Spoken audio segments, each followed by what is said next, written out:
Today is the 24th anniversary of 9/11. I remember that day vividly. I was working out when all of this went down at Gold's Gym across the street from Judicial Watch on School Street in Southwest Washington. I was in the locker room and I heard coming over the intercom, a radio, that a plane had hit Trade Center #1, first building. And then I heard that it hit Trade Center #2. And I immediately screamed out, excuse the French, must be those fucking terrorists. And sure enough, that's who it was. I went back to Judicial Watch's office. I went into the press room. I looked at the TV. The trade towers were melting. They were collapsing. They were, of course, designed never to do that. And this is a big mystery to today. It wasn't perhaps just the terrorists that were involved. It may have been as well an inside job coordinated with people in the deep state. We don't know. Covered up yet again. And then the staff at that point of Judicial Watch had fled the building. I stayed. I was looking to see where my wife and family was at the time. And I couldn't get through. I had a Nextel phone, and even that didn't work. And I looked out the window, and there was smoke rising from the Pentagon, because we had a view of the Pentagon on 501 School Street. I went out into the streets to try to get back to my family.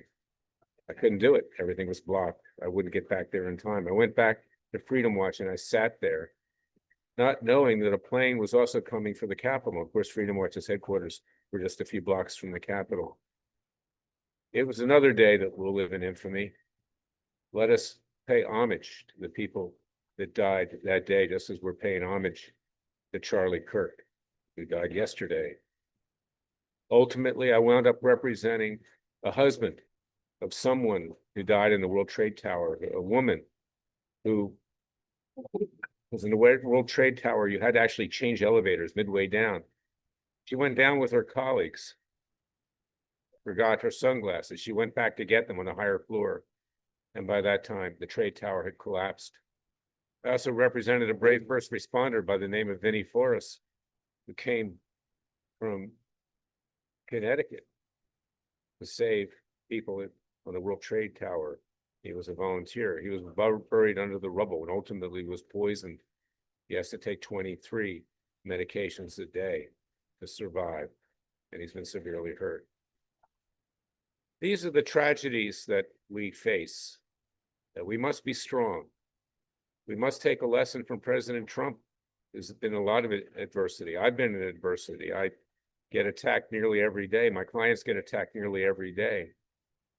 During this time period, I had 2 security guards, as I mentioned yesterday, that would protect my family and me. I believe that the Clintons tried to kill me in Dallas, Texas. Today I'm in Houston, Texas. During that time period, they tried to run me and some Judicial Watch staff off the road as we were visiting one of the women who was harassed by Bill Clinton, Kyle Browning. We went to an event at the Council for National Policy where George W. Bush announced that he was going to be running for president at that time. These are historic days. They're sad days, but we can come back. We need to fight, fight, fight, in the words of Donald Trump when they tried to assassinate him. We need to fight, fight, fight, in the words of Larry Klayman.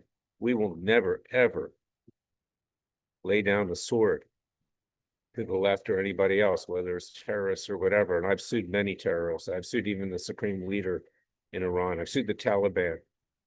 I've sued Iran. We have a default pending against Iran for the tragedy of extortion 17, the largest loss of life in the Afghan war, where the Iranians were paying bounties to kill our GIs. Let the death of Charlie Kirk, the murder of Charlie Kirk by the left, let 9/11 serve as an example of why we need to fight, fight, fight, and never let our guard down. We will win with the grace of God, with the divine providence of God, just like our founding fathers did in the days, years, and months, both before and after the revolution. as set forth in our Declaration of Independence, perhaps the most beautiful document ever written, which incorporates the Bible, by the way, divine providence of God, it ends. So I want you to go to freedomwatchusa.org. We need to get bigger. We need more lawyers. We need more paralegals. We need more investigators. We need more office space. We need to ramp up because the war has just begun. It's been going, it's been simmering, but the major war has just begun. And we must defeat the left peacefully and legally. And we must be able to defend ourselves against those on the left who want to kill us. And make no mistake about it. What happened to Charlie Kirk yesterday was just the beginning in terms of what the left has in mind in killing all of us if they can get their hands on us. But we will not let that happen. We will not let them succeed. So please join me at freedomwatchusa.org. Contribute to our cause with tax-deductible contributions. Join our Justice League. Volunteer for our citizens' grand juries, our citizens' trials to be grand jurors and petit jurors to try these criminals on the left in particular, including leftist judges, federal judges who violated their oath of office. And we can see what they're doing today with regard to Trump's executive orders and everything else. And of course, to fight the vile disciplinary council, the DC bar, New York and California, who are trying to destroy conservative and Republican activist lawyers so we can't even defend our interests in court or bring cases on our behalf.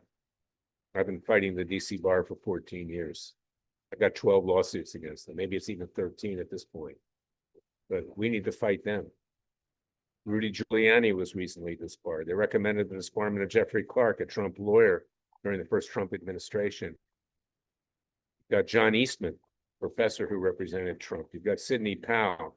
You've got Kellyanne Conway. You've got Senator Ted Cruz and Josh Hawley, all under the investigation by the District of Columbia Bar Disciplinary Council, which is run by an individual by the name of Hamilton Fox, an ultra-leftist. They even have communists sitting on their board of directors. Not one of the people in the disciplinary apparatus of DC Bar has given 1 penny to a Republican, all to presidents and other politicians that I sued at Judicial Watch and at Freedom Watch.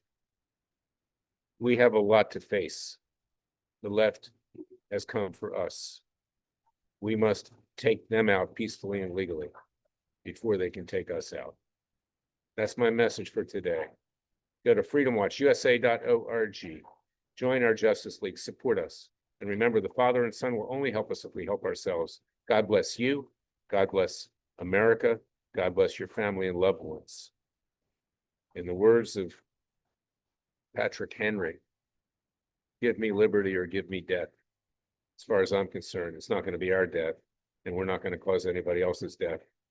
But we're going to bring this country back to the vision and creation of our founding fathers with your support. I'll be back tomorrow with another special podcast. Until then, thank you for listening to me.